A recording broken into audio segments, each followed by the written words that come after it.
الحمد لله نحمده ونستعينه ونستغفره ونؤمن به ونتوكل عليه ونعوذ بالله من شرور أنفسنا ومن سيئات أعمالنا من يهده الله فلا مضل له ومن يضلله فلا هادي له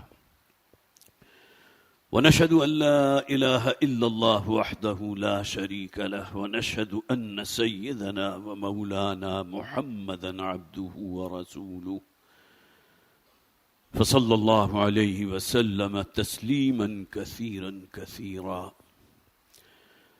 أما بعد فأعوذ بالله من الشيطان الرجيم بسم الله الرحمن الرحيم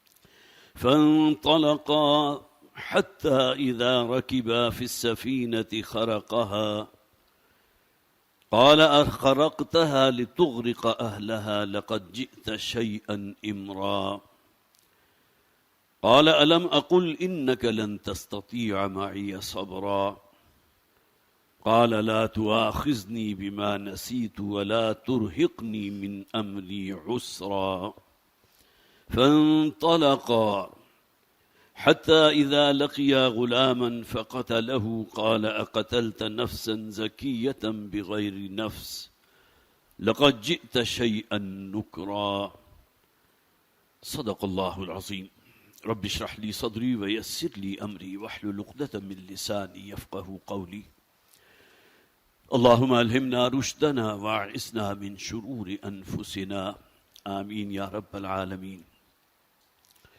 حضرات، جیسا کہ آپ کے علم میں ہے، ان اجتماعات جمعہ میں سورہ کہف کا ہم مطالعہ کر رہے ہیں اور الحمدللہ اس کے 8 رکوع ہم نے مکمل کر لیے تھے۔ 9واں رکوع جو شروع کیا تھا ہم نے، اس میں حضرت موسیٰ علیہ السلام کی زندگی کا ایک بہت اہم واقعہ، بہت اہم تجربہ۔ حضرت موسیٰ کے بارے میں میں نے عرض کیا تھا کہ ان کی پیدائش تقریباً 1320 قبل مسیح کی ہے، تو گویا کہ آپ کہہ سکتے ہیں کہ آج سے تقریباً 3500 برس پہلے کی شخصیت ہیں۔ نہ صرف نبی ہیں بلکہ رسول ہیں، اور اولو العزم من الرسل میں سے ہیں۔ رسولوں میں بھی جو ٹاپ پر ہیں ان میں سے ایک ہے حضرت موسیٰ علیہ السلام۔ اور یہ بات بھی آپ کی دلچسپی کے لیے یقیناً کسی حد تک جو ہے اس کی کفایت کرے گی کہ تعداد آیات کے اعتبار سے حضرت موسیٰ علیہ السلام کا ذکر قرآن حکیم میں تقریباً 550 آیات میں ہے۔ کل آیات ہیں 6400، 550 آیات حضرت موسیٰ علیہ السلام کے ذکر پر۔ تو گویا کہ تعداد آیات کے اعتبار سے حضرت موسیٰ علیہ السلام ٹاپ پر ہیں کہ سب سے بڑھ کر ان کا ذکر قرآن میں ہے، نہ صرف نبی بلکہ رسول، اولو العزم من الرسل میں سے۔ پھر یہ کہ یہ واقعہ جو پیش آیا تھا پچھلی مرتبہ، چونکہ پہلے رکوع کا ایک ترجمانی میں آپ کے سامنے کر چکا تھا، بلکہ ترجمہ بھی مکمل ہو گیا تھا۔ حضرت سعید بن جبیر رضی اللہ تعالیٰ عنہ راوی ہیں، بخاری میں یہ روایت موجود ہے کہ جس میں حضرت سعید نے فرمایا کہ اللہ کے نبی صلی اللہ علیہ وسلم نے فرمایا کہ حضرت موسیٰ ایک موقع پر جب خطاب کر رہے تھے، کوئی وعظ و نصیحت کر رہے تھے، تو سامعین میں سے کسی شخص نے اٹھ کر حضرت موسیٰ سے ایک سوال کر دیا کہ کیا آپ سے بڑھ کر بھی کوئی شخص اس روئے ارضی پر موجود ہے جس کے پاس آپ سے بڑھ کر علم ہو؟ تو حضرت موسیٰ علیہ السلام نے کہہ دیا ہاں میں ہوں، مجھ سے بڑھ کر اور کوئی نہیں۔ اور یہ بات بالکل صحیح تھی، اس لیے کہ حضرت موسیٰ کون ہیں؟ اولو العزم من الرسل۔ اور اللہ تعالیٰ اپنے نبیوں اور رسولوں کے لیے غیب کے بہت سے حقائق جو ہے واضح کر دیتا ہے، ان کے علم میں لے آتا ہے۔ تو حضرت موسیٰ علیہ السلام کا یہ قول اپنی جگہ بالکل درست کہ مجھ سے بڑھ کر کوئی علم رکھنے والا شخص اس روئے ارضی پر موجود نہیں۔ تو اسی روایت میں، بخاری کی روایت میں، پھر اللہ تعالیٰ نے حضرت موسیٰ علیہ السلام کو بذریعہ وحی یہ کہا کہ ہمارے بندوں میں سے ایک بندہ ایسا ہے جسے ہم نے تم سے بڑھ کر علم عطا کیا۔ اکثر و بیشتر مفسرین نے ان کا نام بھی تجویز کیا، اور وہ یقیناً احادیث کی بنیاد پر حضرت خضر علیہ السلام۔ لیکن یہ بات نوٹ کر لیجئے کہ حضرت خضر نہ فرشتوں میں سے تھے، انسانوں میں سے تھے یا نہیں تھے، یہ اللہ کے علم میں ہے۔ قرآن حکیم اس بات کو واضح نہیں کرتا، لیکن یہ کہ جو واقعات یہاں بیان کیے جائیں گے اس سے یہ بات بالکل واضح ہو جاتی ہے کہ اللہ تعالیٰ نے ایک خاص علم حضرت خضر علیہ السلام کو دیا تھا۔ اور اسی حدیث میں یہ بھی موجود ہے کہ حضرت خضر سے ملاقات کے لیے اللہ نے ہدایت کی حضرت موسیٰ علیہ السلام کو کہ تم اب وہ اپنا سفر شروع کرو، اور جہاں جا کر دو دریاؤں کا سنگم آتا ہے، دو دریا جہاں آپس میں جا کر مل جاتے ہیں، وہاں تمہاری ملاقات ہوگی اس شخص سے جسے ہم نے اپنی رحمت سے نوازا ہے، اور خاص علم لدنی ہم نے اس کو عطا کیا۔ یہ اصطلاح بن گئی علم لدنی، خاص علم جو اللہ تعالیٰ کسی کو عطا فرماتے۔ تو حضرت موسیٰ علیہ السلام نے اپنا سفر شروع کیا، یہاں تک کہ وہ پہنچ گئے اس مقام پر کہ جہاں دو دریا آپس میں ملتے تھے۔ اس کے بارے میں نے عرض کیا تھا، صرف ذہن میں تازہ کر لیجئے۔ اگر تو یہ سفر حضرت موسیٰ علیہ السلام کے مصر سے خروج سے پہلے کا ہے، تو یہ سفر حضرت موسیٰ نے کیا تھا جنوب میں، اور سوڈان کا جو دارالحکومت ہے خرطوم، یہ وہ مقام ہے کہ جہاں دو دریا، دو بڑے بڑے دریا، نیل ارزق اور نیل ابیض، یہ دونوں مل کر دریا نیل کی شکل اختیار کرتے ہیں، جو تقریباً 6000 کلومیٹر اوپر جا کر بحر قلزم میں گرتا ہے، طویل ترین دریا۔ تو حضرت موسیٰ علیہ السلام وہاں پہنچے۔ اگر یہ معاملہ مصر سے خروج سے پہلے کا ہے، اگر مصر سے خروج کے بعد کا ہے، تو بحر قلزم جو ہے وہ جا کر بالکل ٹاپ پر دو شاخوں میں تقسیم ہو جاتا ہے، خلیج عقبہ اور خلیج سویس۔ وہیں وہ سویس کنال بھی موجود ہے، آپ کو معلوم ہے، جو بہت بڑا ایک گویا کہ ذریعہ ہے تجارت کا۔ تو دو ہی امکانات ہو سکتے ہیں جہاں یہ دو دریا آپس میں مل رہے ہیں۔ جس علاقے میں حضرت موسیٰ علیہ السلام رہتے تھے، اگر تو یہ سفر جو ہے مصر کے قیام کے دوران کا ہے تو جنوب میں ہے، اگر مصر سے نکلنے کے بعد ہے، جبکہ اللہ تعالیٰ نے سمندر کو پھاڑ کر دو حصوں میں تقسیم کیا اور حضرت موسیٰ بنی اسرائیل کو نکل گئے، تو یہ پھر وہ ریڈ سی ہے، بحر قلزم کے بالکل ٹاپ پر، جہاں جا کر وہ دو شاخوں میں تقسیم ہو جاتا ہے۔ بہرحال حضرت موسیٰ علیہ السلام وہاں پہنچے، اور اس کے بعد اپنا سفر ایک سائڈ پر مزید آگے کچھ روانہ ہوئے، تو ان کے اوپر کچھ تکان طاری ہوئی، اور وہ کہیں آرام کے لیے لیٹے، آنکھ لگ گئی، آنکھ کھلی تو انہوں نے اپنا جو خادم ان کے ساتھ موجود تھا، جس کا ذکر یہاں آیا، جو ہم نے آیات پڑھی تھی، فتح کا لفظ آیا، فا تا اور یاف، وَإِذْ قَالَ مُوسَىٰ لِفَتَاهُ لَا أَبْرَحُ حَتَّىٰ أَبْلُغَ مَجْمَعَ الْبَحْرَيْنِ أَوْ أَمْضِيَ حُقُبًا۔ اور میں نے عرض کیا تھا کہ فتح سے مراد جو ہیں حضرت یوشع ابن نون بھی ہو سکتے ہیں، جو نبیوں میں سے ہیں، اور دوسرے حضرت موسیٰ علیہ السلام کے خادم بھی ہو سکتے ہیں۔ جب حضرت موسیٰ علیہ السلام ذرا آگے بڑھے ہیں تو ان کے اوپر تکان طاری ہوئی، انہوں نے کھانا طلب کیا، اور اس بات کو نوٹ کر لیجئے، اس حدیث کے اندر تفصیل سے موجود ہے کہ اللہ نے حکم دیا تھا کہ ایک مچھلی اپنے ساتھ رکھ لینا، جس مقام پر وہ مچھلی زندہ ہو کر سمندر یا دریا میں کود جائے، کوئی نقب لگا لے، تو یہ وہ مقام ہوگا کہ جہاں اس بندے سے تمہاری ملاقات ہو جائے گی۔ جب حضرت موسیٰ علیہ السلام کچھ آگے گئے اور تکان طاری ہوئی، تو انہوں نے اپنے ساتھی سے، خادم سے، یا حضرت یوشع ابن نون علیہ السلام سے کہا کہ لے کر آؤ ہمارا توشہ دان، اور وہاں دیکھا تو وہ مچھلی غائب تھی۔ تو اچانک اس خادم کو یاد آ گیا، اور انہوں نے معذرت کی کہ ہم جب پیچھے ایک چٹان کے قریب تھے اور آپ اس وقت کچھ آنکھ لگ گئی تھی، تو اس موقع پر یہ ہوا تھا کہ وہ مچھلی جو ہے زندہ ہو کر ہمارے توشہ دان سے نکلی، اور اس نے ایک نقب لگا لی اور وہ سمندر میں چلی گئی یا بڑے دریا میں چلی گئی۔ تو حضرت موسیٰ علیہ السلام نے فرمایا کہ ذالک ما کنا نبغ، یہی تو وہ بات ہے کہ جس کی ہم تلاش میں تھے، یہ وہ مقام تھا جہاں اس بندے سے ملاقات ہوگی۔ اب وہ واپس آئے ہیں، اور وہاں اللہ تعالیٰ فرماتے ہیں فَوَجَدَ عَبْدًا مِّنْ عِبَادِنَا، تو ان دونوں نے، حضرت موسیٰ علیہ السلام اور حضرت یوشع ابن نون نے، ہمارے بندوں میں سے ایک بندے کو پایا، آتَيْنَاهُ رَحْمَةً مِّنْ عِنْدِنَا وَعَلَّمْنَاهُ مِن لَّدُنَّا عِلْمًا، کہ جسے ہم نے اپنی خاص رحمت سے بھی نوازا تھا اور اسے تعلیم دی تھی اس علم کی جو علم لدنی ہے۔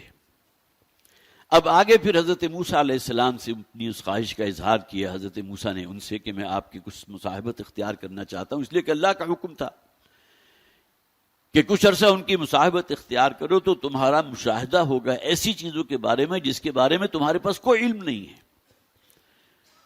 اس لیے کہ ایک علم تو وہ ہوتی ہے جس کا تعلق ہمارے مادی حواس سے ہے، ہم نے دیکھا ہے، محسوس کیا ہے، چھوا ہے، لمس ہے ہمارا. اور ایک علم وہ ہے کہ جو علم ہدایت ہے. یہ جو پہلا مادی علم ہے اس میں پھر علم الابدان بھی ہے، انسان کا جو جسم ہے اس کا اپنے بارے میں تو انسان کو معلوم ہونا وہ کن چیزوں کا مرکب ہے. اور پھر یہ کہ پوری کھول آنکھ زمین دیکھ، فلک دیکھ، فضا دیکھ، تو یہاں جو بھی اللہ تعالیٰ نے تخلیقات ہیں ان کا علم حاصل کرو، یہ مادی علم ہے. تو تشریعی احکامات تو وہ ہوتے ہیں جس کا ذکر آگے آ بھی جائے گا کہ جس میں گویا کہ کسی شخص نے کوئی عمل کیا اور شریعت کا کوئی حکم اس پر لاگو ہوتا ہے تو اس کا تو لازماً یہاں معاملہ ہو کر رہے گا. کسی چور نے چوری کی ہے اس کے ہاتھ کاٹے جائیں گے، کسی شادی شدہ شخص نے زنا کیا ہے تو اس پر رجم کی سزا جو ہے وہ لاگو ہوگی. کوئی جو ہے باغی اور سرکش بن کر کھڑا ہو گیا تو اس کی سزا کا بھی قرآن حکیم میں ذکر موجود ہے. لیکن کچھ ایسی چیزیں ہوتی ہیں جن کا تعلق علوم تکوینیہ سے ہے، جو اللہ تعالیٰ کے خاص امر کن کا نتیجہ ہے. اور دوسری بڑی بات یہ ہے کہ یہ علوم وہ ہیں علوم تکوینیہ جس پر تشریعی احکامات، شریعت کا حکم جو ہے وہ نافذ نہیں ہوتا. اب حضرت موسیٰ علیہ السلام کو جو واقعات جن کا مشاہدہ کرایا گیا ان کا تعلق علوم تکوینیہ سے تھا. بظاہر ایک شے وہ کی انہوں نے حضرت خضر نے کہ جن کے اوپر حد نافذ ہونی چاہیے، قاتل کی سزا تو موت ہے، جبکہ حضرت خضر نے جو ہے ایک بچے کو قتل کر دیا اور اس کے بعد اس کی تعویل بھی بیان کی. گویا کہ علوم تکوینیہ میں سے جو شے تھی اس کا ذکر آخر میں انہوں نے کر بھی دیا. تو یہاں تک ہم پہنچے تھے کہ حضرت موسیٰ علیہ السلام نے ان سے کہا کہ میں آپ کی مصاحبت اختیار کرنا چاہتا ہوں. تو حضرت خضر نے کہا قال انک لن تستطیع معی صبرا، موسیٰ تم میرے ساتھ رہتے ہوئے صبر اور تحمل نہیں کر سکو گے، اس لیے کہ جو چیزیں تمہارے مشاہدے میں آئیں گی اگر تم تشریعی طور پر دیکھو تو اس کے اوپر سزا ملنی چاہیے، حد نافذ ہونی چاہیے، جبکہ یہ امور تکوینیہ سے ہے، لہذا تمہارے لیے ضبط کرنا اور برداشت کرنا اور جھیلنا مشکل ہو جائے گا. انک لن تستطیع معی صبرا وکیف تصبر علی ما لم تحط به خبرا، اور کیسے ممکن ہے کہ تم برداشت اور تحمل سے کام لو اس شے کے بارے میں جس کی حقیقت کا تمہیں علم نہیں. اس کا ذکر آگے آ جائے گا. قال ستجدنی ان شاء اللہ صابرا ولا اعصی لک امرا، حضرت موسیٰ علیہ السلام نے کہا حضرت خضر سے کہ آپ مجھے انشاءاللہ صبر کرنے والوں میں سے پائیں گے اور میں آپ کا کوئی حکم ٹالوں گا نہیں. گویا کہ جو بھی میں مشاہدہ کروں گا اس پر ضبط اور تحمل سے کام لوں گا، آپ سے کوئی سوال نہیں کروں گا، آپ کو کسی بات پر ٹوکوں گا نہیں. یہ وعدہ کر لیا حضرت موسیٰ علیہ السلام نے. لیکن یہ کہ بہرحال ان کی طبیعت کے اندر ایک جمالی اور جلالی شان، جمالی کو شاید کم ہو لیکن جلالی شان تو بہت تھی. حضرت موسیٰ وہی تھے نا کہ جنہوں نے ایک قبطی کو مکہ رسید کیا تھا اور وہ ہلاک ہو گیا، جس کا ذکر قرآن میں موجود ہے سورہ قصص کے اندر. تو حضرت موسیٰ علیہ السلام کے لیے بڑا مشکل تھا ان چیزوں کو جن کا وہ مشاہدہ کر رہے ہیں اس پر برداشت اور صبر سے کام لینا. قال فإن اتبعتني فلا تسألني عن شيء حتى أحدث لك منه ذكرا. اس پر انہوں نے کہا حضرت خضر علیہ السلام نے کہ اگر تم میری مصاحبت اختیار کرنا چاہتے ہو، مجھے فالو کرنا چاہتے ہو تو دیکھو مجھ سے کسی میرے عمل کے بارے میں کوئی سوال نہ کرنا. فلا تسألنی عن شيء حتى احدث لك منه ذکرا، تم صبر اور برداشت سے کام لوگے یہاں تک کہ اصل حقیقت میں تمہارے گوش گزار کر دوں گا. فانطلقا، اب وہ روانہ ہو گئے. انطلق ينطلق آتا ہے روانہ ہو جانا. اب گویا کہ حضرت موسیٰ بھی اور حضرت خضر اور ان کے ساتھ حضرت موسیٰ کے یا تو خادم ہیں یا حضرت یوشع ابن نون ہے، جیسا کہ میں نے عرض کیا تھا اختلاف موجود ہے. حتی اذا رکبا فی السفینۃ، اب یہ تین واقعات پیدر پہ آئیں گے اور انشاءاللہ میں کوشش کروں گا کہ اس معاملے کو آج جو ہے ہم یہ پورا رکوع اس کا ہم مکمل مطالعہ کر سکیں. یہاں تک کہ وہ کشتی میں سوار ہوئے، خرقہا، تو حضرت خضر نے اس کے ایک تختے کو اکھاڑ دیا، اس میں ایک عیب پیدا کر دیا، اس میں رخنا ڈال دیا. قال اخرقتها لتغرق اهلها، حضرت موسیٰ علیہ السلام اب صحیح سالم کشتی ہے اور 2 یتیم بچے ہیں، 2 آپس میں بھائی بھی ہیں، اور ان کی یہ روزی کا ایک ذریعہ بنا ہوا ہے. تو حضرت خضر نے جو ہے اس کشتی کے اندر ایک بڑا عیب پیدا کر دیا. تو حضرت موسیٰ نے فوراً سوال کیا اخرقتھا لتغرق اہلہا، حضرت خضر سے مخاطب ہو کر کہ تم نے اس کے اندر یہ جو شگاف ڈال دیا ہے، یہ جو اس کا پھٹا جو ہے الگ کر دیا، کیا تم اس کے اوپر جو لوگ بھی سوار ہیں ان کو تم غرق کرنا چاہتے ہو؟ لقد جئت شیئا امرا، اور اپنا کمنٹ بھی دے دیا، یہ تم نے بہت غلط حرکت کی ہے. اب دیکھیں کہاں انہوں نے وعدہ اس بات کا کیا تھا کہ میں کوئی سوال نہیں کروں گا اور کسی بات میں آپ کو نہیں ٹوکوں گا، لیکن پہلے ہی امتحان کے اندر فیل ہو گئے. قال الم اقل انک لن تستطیع معی صبرا، تو حضرت خضر نے فرمایا میں نے تمہیں کہہ نہیں دیا تھا کہ اگر میری مصاحبت میں رہو گے تو پھر بہت سی چیزیں ایسی ہوں گی کہ جن پر تم صبر نہیں کر سکو گے، برداشت نہیں کر سکو گے. قال لا تؤاخذنی بما نسیت، تو یہ چونکہ پہلی مرتبہ کا ایک معاملہ ہوا تھا، لہٰذا حضرت موسیٰ علیہ السلام نے فوراً گویا کہ ایک معافی طلب کر لی ان سے کہ مجھ سے مواخذہ نہ کیجیے، مجھ پر پکڑ نہ کیجیے اس بات کے بارے میں جو میرے ذہن سے نکل گئی تھی. مراد کیا کہ میں نے آپ سے وعدہ کیا تھا اور میں بھول گیا. وہ جذبات کا ایسا گویا کہ جسے آپ کہیے کہ وہ ایک دباؤ تھا کہ میں نے فوری طور پر سوال داغ دیا اور ساتھ ہی اپنا کمنٹ بھی کر دیا، آپ نے بہت غلط کام کیا. قال لا تؤاخذنی بما نسیت ولا ترہقنی من امری عسرا، اور دیکھیے میرے اس معاملے میں میرے اندر ایک یہ کمزوری ہے، میرے اندر تحمل یا برداشت کی کمی ہے. جیسے کہ میں نے عرض کیا تھا کہ ان کی طبیعت کے اندر ایک فرجع موسیٰ الی قومہ غضبان اسفا، یہ الفاظ بھی تو قرآن میں موجود ہیں. حضرت موسیٰ علیہ السلام جب کوہ طور سے واپس لوٹے تھے اور بنی اسرائیل کی اکثریت کو دیکھا کہ وہ اس بچڑے کی پرستش میں مبتلا ہو گئے، تو جو غیظ و غضب کی کیفیت ان کے اوپر طاری ہوئی وہ غضبانی کیفیت.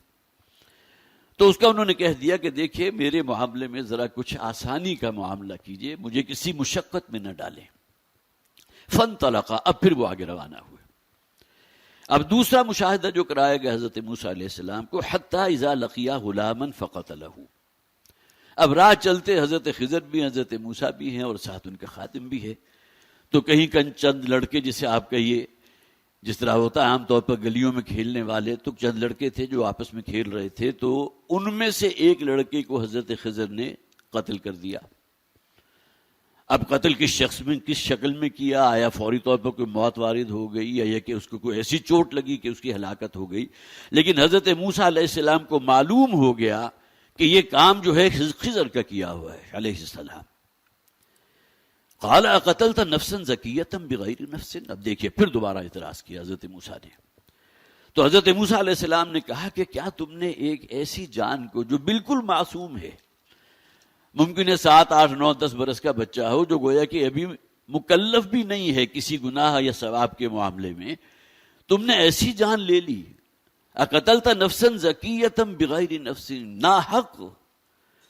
اگر اس نے کسی کو قتل کیا ہوتا تو جواباً قصاص میں اس کو قتل کیا جا سکتا تھا، جیسا کہ میں نے عرض کیا کہ شریعت کا حکم یہی ہے، ان النفس بالنفس والعین بالعین والانف بالانف والاذن بالاذن، جان کے بدلے جان ہے، آنکھ کے بدلے آنکھ ہے، کان کے بدلے کان ہے. شریعت تشریع حکم وہی ہوگا.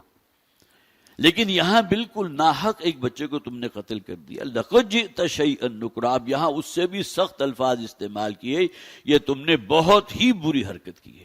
ان سے برداشت نہیں ہو سکا.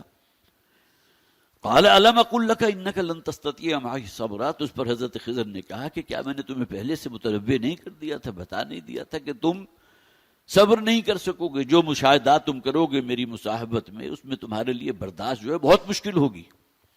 قال ان سألتك عن شيء بعدها فلا تصاحبني. اب یہاں گویا کہ حضرت موسیٰ علیہ السلام نے بھی ہینڈز اپ کر دیے اور اس بات کو ڈکلیئر کر دیا کہ حضرت خضر سے مخاطب ہو کر انہوں نے کہا کہ اب اس کے بعد اگر کسی معاملے میں نے تم سے کوئی سوال کیا فلا تصاحبنی، تو اب آپ کو اختیار حاصل ہے کہ آپ میری مصاحبت ختم کر دیں، مجھے اپنے سے الگ کر دیں. گویا کہ اب میرے پاس کوئی حق نہیں ہے اگر اس کے بعد بھی میں نے آپ سے کوئی سوال کیا. تو 2 واقعات ہو چکے تھے، کشتی کا واقعہ بھی اور اس بچے کے قتل کیا جانا. اب وہ تیسرا واقعہ آگے آ رہا ہے. قد بلغت من لدنی عذرا، اس لیے کہ حضرت موسیٰ علیہ السلام نے اس بات کا اعتراف کر لیا، یہ بار بار جو میں سوال کر رہا ہوں تو میری طرف سے گویا کہ اب آپ کو حق حاصل ہے، اب مجھے عذر کا کوئی حق حاصل نہیں، آپ کو حق حاصل ہے کہ مجھے اپنے سے الگ کر دیں۔ فانطلقا، اب پھر وہ آگے روانہ ہو گیا، اب اگلے واقعے کا ذکر آگے آ رہا ہے۔ حتی اذا اتایا اہل قریۃ استطعما اہلہا، یہاں تک کہ وہ ایک بستی والوں کے ہاں پہنچے، کوئی آبادی ہو گئی، اب ظاہر ہے کہ سفر کر رہے ہیں۔ استطعما اہلہا، بھوک بھی لگی ہوئی تھی، پیاس بھی تھی، اور پھر یہ کہ جیسا کہ عام طور پر ہوتا ہے کوئی اجنبی اگر کسی بستی میں آیا ہے تو وہاں بستی والے جو ہے میزبانی بھی کرتے ہیں، اس کی کوئی آؤ بھگت بھی کرتے ہیں۔ اب انہوں نے دیکھا کہ کوئی پوچھنے والا نہیں ہے، چل پھر رہے ہیں، لیکن کسی کی طرف سے کوئی یہ نہیں ہو رہا کہ بھئی اگر بھوکے ہو تو آ جاؤ، ہمارے ہاں کھانا موجود ہے۔ بلکہ اس سے آگے بڑھ کر قرآن کہتا ہے انہوں نے کچھ لوگوں سے کھانا طلب بھی کیا۔ استطعما، اس کے معنی کیا ہے؟ کھانا طلب کرنا۔ طا عین اور میم آتا ہے کھانے کے لیے، استطعما کھانا طلب کرنا، تو فرمایا استطعما اہلہا، وہاں کے رہنے والے جو بستی کے لوگ تھے ان سے کھانا طلب کیا، فابوا ان یضیفوہما، تو ان سب نے انکار کر دیا کہ وہ ان کی میزبانی کرتے۔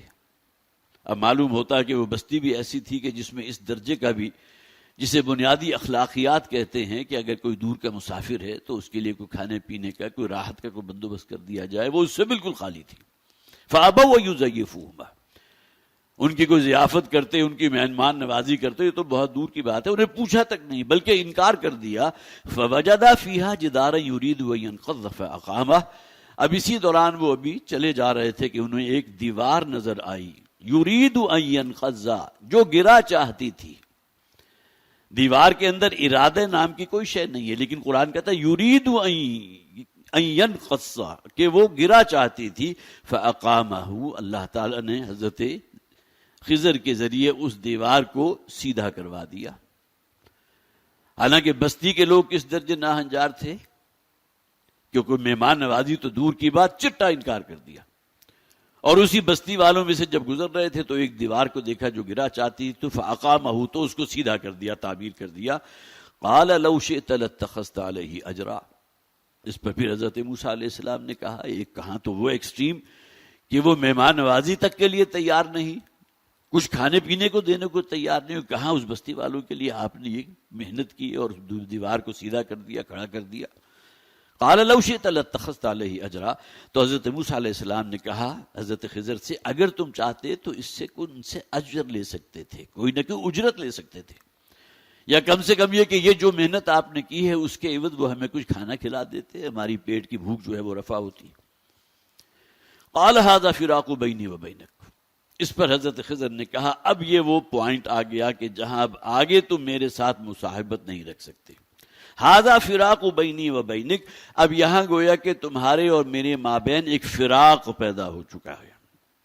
تم نے 3 مرتبہ جو ہے وعدہ خلافی کی، مجھ سے کہا تھا کہ میں کوئی سوال نہیں کروں گا، آپ کو نہیں ٹوکوں گا، لیکن اس کے باوجود جو ہے اب گویا کہ اب وہ معاملہ آ گیا کہ جبکہ تم نے خود ہی کہہ دیا تھا کہ آئندہ اگر میں آپ سے کوئی سوال کروں تو آپ مجھے اپنے سے الگ کر دیں۔ ھذا فراق بینی و بینک سأنبئک بتأویل ما لم تستطع علیہ صبرا، اب میں تمہیں بتاتا ہوں ان واقعات کی اصل تعویل، ان کی حقیقت کیا تھی۔ ان واقعات کا معاملہ علوم تشریعہ میں سے نہیں تھا، امور تشریعہ میں سے نہیں تھا، بلکہ امور تکوینیہ میں سے تھا، جس کے اوپر شریعت کا کوئی اطلاق نہیں ہوتا۔ یہ اللہ کا امر ہے، اللہ کی حکمت ہے، اللہ کا حکم ہے۔ کسی شخص کو اللہ نے اگر فرض کیجئے ایک ہی بیٹا اکلوتی اولاد عطا فرمائی تھی، روڈ ایکسیڈنٹ کے اندر وہ ہلاک ہو گیا، تو بظاہر تو بہت بڑا جو ہے اس کے اوپر سانحہ گزرا ہے، لیکن اللہ کی رضا تو یہ تھی نا، اللہ کا حکم تو یہ تھا۔ تو اس بچے کے جو قتل کا معاملہ ہوا اس کی تعویل بھی آ جائے گی۔ اما السفینۃ فکانت لمساکین یعملون فی البحر، تو جہاں تک معاملہ ہے اس کشتی والوں کا، جن کی کشتی کے اندر رخنا پیدا کر دیا، اس کا ایک پھٹا جو ہے اسے پھاڑ دیا، شگاف پیدا کر دیا، تو وہ اصل میں ایسے مساکین، مسکین نوجوانوں کی ملکیت تھی، یعملون فی البحر، جو محنت کرتے تھے سمندر میں یا دریا میں، ایک سرے سے لے کر دوسرے سرے تک جو ہے مسافروں کو پہنچاتے تھے، ادھر سے اٹھایا تو ادھر اتارا، ادھر سے اتارا، اس طرح ان کی روزی چل رہی تھی۔ اللہ تعالیٰ نے روزگار کا ایک ذریعہ انہیں دیا ہوا تھا۔ فَأَرَدْتُ أَنْ أَعِيبَهَا، تو میں نے یہ ارادہ کیا کہ اس کے اندر ایک شگاف پیدا کر دوں، اس میں ایک عیب لگا دوں۔ وَكَانَ وَرَاءَهُمْ مَلِكٌ يَأْخُذُ كُلَّ سَفِينَةٍ غَصْبًا، اس لیے کہ ذرا ہی فاصلے کے اوپر ایک بادشاہ ایسا موجود تھا جو ہر صحیح سالم کشتی کو اپنے قبضے میں لے رہا تھا۔ نہ حضرت موسیٰ کے علم میں تھا، نہ ہی ان لوگوں کے علم میں تھا کہ جو وہ کشتی رانی کر رہے تھے، لیکن یہ ممکن ہے کوئی قزاق ہو یا کوئی ایسا ہو، کوئی ظالم جابر حکمران کے جو گویا کہ یہ کسی کی روزی اگر لگی بھی ہوئی ہے تو اس کو بھی جو ہے ان سے چھیننے کو تیار ہو۔ تو فَأَرَدْتُ أَنْ أَعِيبَهَا وَكَانَ وَرَاءَهُمْ مَلِكٌ يَأْخُذُ كُلَّ سَفِينَةٍ غَصْبًا، کہ وہ ہر ایسی کشتی جو بالکل صحیح سالم ہے اس پر وہ قبضہ کر لیتا تھا، غصب کر لیتا، غصبہ۔ وَأَمَّا الْغُلَامُ فَكَانَ أَبَوَاهُ مُؤْمِنَيْنِ، اور جہاں تک معاملہ اس لڑکے کا ہے جس کو میں نے قتل کیا تھا، تو اس کے والدین جو ہے بہت ہی مومن، اللہ والے تھے، اللہ پر ایمان رکھنے والے تھے۔ فَخَشِينَا أَن يُرْهِقَهُمَا طُغْيَانًا وَكُفْرًا، یہ ہے اصل میں وہ تکوینی امر اللہ کے علم میں ہے۔ اللہ نے ذریعہ بنایا حضرت خضر علیہ السلام کو، تو اللہ تعالیٰ نے یہ فرمایا کہ ہمیں اندیشہ ہوا اس بات کا کہ یہ بچہ بڑا ہو کر باغی اور سرکش ہوگا اپنے والدین کا، سبحان روح بن جائے گا۔ جس طرح آپ کو معلوم ہے نا کہ آج بھی بعض اوقات اولاد ایسی ہوتی ہے کہ اس کے والدین کہتے ہیں کاش کہ میں نے تجھے جنا ہی نہ ہوتا، کاش کہ تم بچپن ہی میں مر چکے ہوتے، جو آج تم نے میری رسوائی کی ہے اور جو میری رسوائی کا ذریعہ بنے ہو۔ تو آج بھی ایسے واقعات ہوتے ہیں۔ تو اللہ کے علم میں پہلے سے موجود تھا۔ بظاہر ایک بہت بڑا شر ہے کہ ان دونوں کے لیے، والد اور والدہ کے لیے کتنا بڑا صدمہ ممکن ہے کہ وہ اکلوتا بچہ ہو اور اس کی جان چلی گئی، وہ ہلاک ہو گیا۔ کس طریقے سے ہلاک ہوا قرآن نے اس کا ذکر نہیں کیا، لیکن اللہ کا حکم تھا نا۔ یہاں اس کی جو اصل حکمت تھی وہ بیان کر دی گئی، اور صرف اس لیے کہ ہمیں اندیشہ تھا اس بات کا کہ وہ بڑا ہو کر ایک طغیانی کی روش اختیار کرے گا، اللہ کا اور اللہ کے رسول کا، اپنے والدین کا باغی بن کر کھڑا ہوگا اور کفر کے اوپر اڑ جائے گا۔ فَأَرَدْنَا أَن يُبْدِلَهُمَا رَبُّهُمَا خَيْرًا مِّنْهُ زَكَاةً وَأَقْرَبَ رُحْمًا۔ اب یہاں دیکھیے ضمیر جو ہے اللہ تعالیٰ نے اپنی طرف لی کہ ہم نے یہ چاہا کہ ان دونوں کے لیے بدل دیں ایک ایسا بچہ جو کہیں بہتر ہوگا اس سے، نیکوکاری میں بھی ہو، پاکی میں بھی اور اخلاقی اعتبار سے بھی، اور بہت ہی زیادہ اپنے والدین کے حق میں رحیم اور شفیق ہوگا۔ یہ تو اللہ کا علم ہے نا۔ بظاہر ایک بہت بڑی ایسی بات ہے جو منفی ہے، جس کے بارے میں فرمایا گیا قرآن حکیم میں عَسَىٰ أَن تُحِبُّوا شَيْئًا وَهُوَ شَرٌّ لَكُمْ۔ کتنی چیزیں ایسی ہوتی ہیں کہ جو تمہارے نزدیک بڑی پسندیدہ ہے، تم چاہتے ہو کہ اس کے بغیر تمہیں گویا کہ میرا گزارا ہو ہی نہیں سکتا، یہ تو لازماً مجھے ملنی چاہیے، جبکہ اللہ کے علم میں ہے کہ اس میں تمہارے لیے خیر نہیں ہے، شر ہے۔ اور اس کے بالکل برعکس بھی ہے، وَعَسَىٰ أَن تَكْرَهُوا شَيْئًا وَهُوَ خَيْرٌ لَكُمْ، اور ممکن ہے بہت سی چیزیں ایسی ہوں جس کے بارے میں تمہیں کراہت ہو اور تم سمجھتے ہو کہ اس میں تمہارے لیے نقصان ہے، جبکہ تمہارے رب کے علم میں ہے کہ اللہ نے تمہارے لیے اس میں خیر رکھی ہے جو بظاہر نقصان ہے۔ تو کتنا بڑا خیر تھا کہ اس بچے کی جو جان لی گئی، تو اللہ کے علم میں تھا کہ بڑا ہو کر جو ہے اپنے باپ کا بھی اپنے ماں کا بھی باغی بنے گا اور کفر کے اوپر اڑ جائے گا۔ اب وہ جو تیسرا مشاہدہ کرایا گیا تھا آخر میں، وہ اما الجدار فکان لغلامین یتیمین، اور جہاں تک اس دیوار کا معاملہ ہے جو گرا چاہتی تھی، جس کو میں نے سیدھا کر دیا، اس کی کچھ نہ کچھ تعمیر نو تو کی ہوگی، جس کے جواب میں حضرت موسیٰ نے کہا تھا کہ کم سے کم اس کا کوئی عوض معاوضہ تو آپ ان سے لیتے، یا بدلے میں کچھ جو ہے کھانے کا وہ بندوبست ہمارے لیے کر دیتے۔ تو فکان لغلامین یتیمین فی المدینہ، اس شہر میں دو بچے تھے کہ جو یتیم تھے، جن کے والد کا انتقال ہو چکا تھا۔ وکان تحتہ کنز لہما، اور اس دیوار کی بیس میں یا اس کی بنیاد میں اس والد نے ان کے لیے خزانہ پوشیدہ رکھا ہوا تھا۔ کنز خزانے کو کہتے ہیں۔ اس زمانے میں ظاہر ہے کہ کوئی چاندی کے سکے ہوتے ہوں گے یا کہ سونے کے دینار ہوتے ہوں گے، تو اپنی جو اولاد کے لیے جو کہیں گویا کہ مستقبل کے ان میں کام آ سکے، تو ان کے لیے والد نے جو ہے بچوں کے لیے اس دیوار کے نیچے خزانہ مدفون تھا۔ وَكَانَ تَحْتَهُ كَنْزٌ لَهُمَا وَكَانَ أَبُوهُمَا صَالِحًا، اور ان دونوں بچوں کے جو والد تھے وہ انتہائی نیکوکار تھے، اللہ کا خوف رکھنے والے تھے۔ فَأَرَادَ رَبُّكَ أَن يَبْلُغَا أَشُدَّهُمَا، تو تمہارے رب نے یہ ارادہ کیا، گویا کہ کام اللہ کا ہے، جیسا کہ قرآن میں کہا گیا نا وما تشاؤون الا ان یشاء اللہ، تم تو کوئی ارادہ کر ہی نہیں سکتا جب تک اللہ تعالیٰ نہ چاہے. اس کے عام طور پر ہم ترجمانی کرتے ہیں تمہارے چاہے کچھ نہیں ہو سکتا جب تک کہ رب نہ چاہے. اور ایمان کی جو معراج ہے، جسے آپ کہیے جو باطنی ثمرات ہیں ایمان کے، اس میں ٹاپ پر یہ ہے راضی برضائے رب، اپنے رب کی رضا کے اوپر راضی رہنا. بظاہر بہت بڑے نقصان کی بات آپ کو نظر آ رہی ہے، بہت بڑا شر محسوس ہو رہا ہے، لیکن اس بات پر ایمان ہو کہ اللہ کے اذن کے بغیر یہ بات نہیں ہوئی، اور میرا رب مجھ سے بڑھ کر خیر خواہ ہے، اس میں یقیناً میرے لیے اللہ نے بہتری رکھی ہے. تو فاراد ربک ان یبلغ اشدہما، تو آپ کے رب نے اس بات کا ارادہ کیا کہ یہ دونوں جو ہے اپنی قوت کو گویا کہ بالغ ہوں، بڑے ہو جائیں. وَيَسْتَخْرِجَا كَنْزَهُمَا، اور اس کے بعد وہ اس دفینے کو جو خزانہ ان کے باپ نے اس دیوار کی بنیاد کے اندر کہیں اس کے اندر دبا کر رکھا ہوا تھا، اس کو برآمد کر لیں. يَسْتَخْرِجَا كَنْزَهُمَا رَحْمَةً مِّن رَبِّكَ. اب یہ تینوں جو واقعات ہیں جو بظاہر منفی تھے، یہ تمہارے رب کی رحمت کا ایک مظہر ہے. ان کے تعلق امور تکوینیہ سے ہے. اور جیسے کہ میں نے عرض کیا، بندہ مومن کے شان شایان کیا ہے؟ وہ یہی ہے کہ اپنے رب کی رضا کے اوپر پوری طرح مطمئن رہے. وَأُفَوِّضُ أَمْرِي إِلَى اللَّهِ، میں نے تو اپنا معاملہ اپنے رب کے سپرد کر دیا. تو یہاں فرمایا گیا رحمةً مِّن رَبِّكَ، یہ آپ کے رب کی طرف سے اس کی رحمت کا بہت بڑا مظہر تھا. وَمَا فَعَلْتُهُ عَنْ أَمْرِي، اور یہاں حضرت خضر نے اس بات کا بھی اقرار کر لیا، جو کچھ بھی کیا، اس کشتی میں شگاف ڈالا ہے، اس بچے کو قتل کیا ہے، اس دیوار کو دوبارہ تعمیر کر لیا، یہ میں نے اپنی طرف سے نہیں کیا. ذالک تأویل ما لم تستطع علیہ صبرا. گویا کہ کوئی کارکنان قضاء و قدر ہیں جو اللہ تعالیٰ، بعض لوگ یہ بھی کہتے ہیں کہ جو بھی انتہائی اللہ والے ہوتے ہیں، اللہ تعالیٰ ان کی ارواح کو بھی کارکنان قدر و قضاء میں شامل کر لیتا ہے. آخر اس کائنات کا نظام چلانا ہے نا، فرشتوں کے ذریعے بھی چلا رہا ہے، اور اس میں کوئی عجب نہیں. جیسا کہ حضرت خضر کی ایک مثال آ گئی. اب یہ وہ ہیں کہ جنہیں اللہ تعالیٰ نے بہت طویل عمر دی ہے، گویا کہ قیامت تک کی عمر دے دی. اور میں نے عرض کیا تھا کہ یہی معاملہ جو ہے ابلیس لعین نے بھی قیامت تک کے لیے مہلت طلب کی تھی، اللہ نے اسے دے دی. تو کوئی عجب نہیں اللہ کے بندوں میں سے کوئی بندہ. اور ہمیں خود تجربہ ہوتا ہے بعض اوقات کہ معلوم ہوتا ہے کہ موت ہمارے بالکل قریب سے ہو کر گزر گئی، اور آپ سڑک کراس کر رہے ہیں اور اچانک گویا کہ کسی نے خود محسوس کیا جاتا ہے، کسی نے دھکا دے کر آپ کو ایک طرف کر دیا، اس لیے کہ بہت تیز رفتار گاڑی آپ کو کچل کر نکل سکتی تھی. تو یہ تمام چیزیں کہاں سے ہو رہی ہیں؟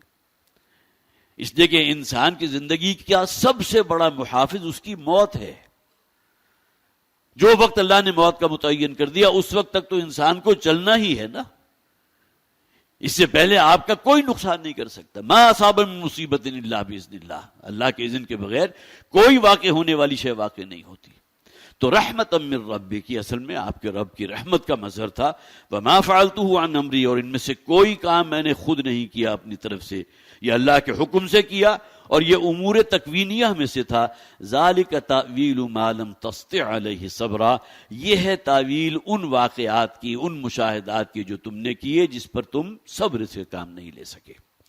تو یہ دو رکوع جو تھے حضرت موسیٰ علیہ السلام حضرت خضر علیہ السلام کے واقعے سے متعلق، یہ آج ہم نے مکمل کر لیا. اب اگلا رکوع مکمل ہم انشاءاللہ اگلی مرتبہ پڑھیں گے، جس میں حضرت ذی القرنین کا ذکر ہے.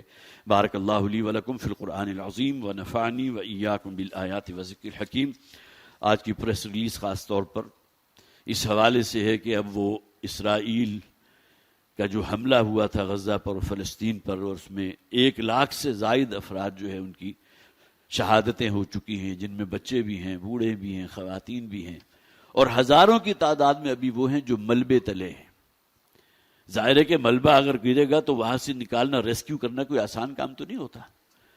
آج کل بہرحال واٹس ایپ کے ذریعے بہت سی ایسی ویڈیو بھی شیئر ہوئی ہیں کہ 4تھی یا 5ویں منزل ہے اور وہاں کوئی بم گرا ہے اور تو پوری کی پوری منزل کلیپس ہو گئی، اور اسی میں کتنے ہی افراد تھے کہ ملبے تلے دب گئے. ان میں سے کسی ایک کو بھی نکال لیا گیا تو اس کی بھی باقاعدہ ویڈیو جو ہے شیئر ہو جاتی ہے. آپ میں سے بہت سے حضرات نے دیکھا ہوگا.